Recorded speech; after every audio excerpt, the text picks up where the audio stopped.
And the recovery is very quick for something like that, isn't it? The knee recovery isn't the most quick thing in the world, to be honest with you. Okay. The surgery's the easy part. My part's easy. The rehabilitation afterwards is critically important. If you do your rehab, you will love your results. If you start skipping on the rehab, not so great. I tell my patients that for the first 6 weeks, you're not going to be my best friend, you're not going to love me so much after a knee replacement.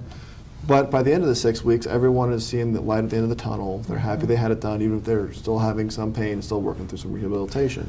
Generally speaking, patients have far less discomfort very early on than they did the day before their surgery. One of the things that I trained with in my fellowship was not only how to do the surgery, but how to make the surgery more tolerable to the patient, which brings me to ERAS, something that we're starting now at Nash, which is a rapid recovery pathway after surgery. What does ERAS stand for? Advanced recovery after surgery, but what it means is it should have been called rapid recovery because the goal of ERAS is to get you up and moving the same day with use of multimodal pain, which means all kinds of different pain control.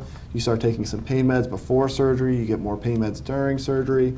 I use a special called joint cocktail. I'll ask for a cocktail during the middle of the case. Which is a mixture of different medications. Numbing medicines, and I put it behind your knee so that way you don't have pain behind your knee after surgery. You do it under spinal so you don't have pain immediately after surgery, and then you get a pain block above your knee after surgery, and the first 3 days are much more tolerable than what they were even, say, 2 years ago. Great point. None of my patients go into the recovery room in any pain. Right. Right. And that's true for Dr. Kemker's patients as well. My pain scores are virtually 0 when you go into the recovery room.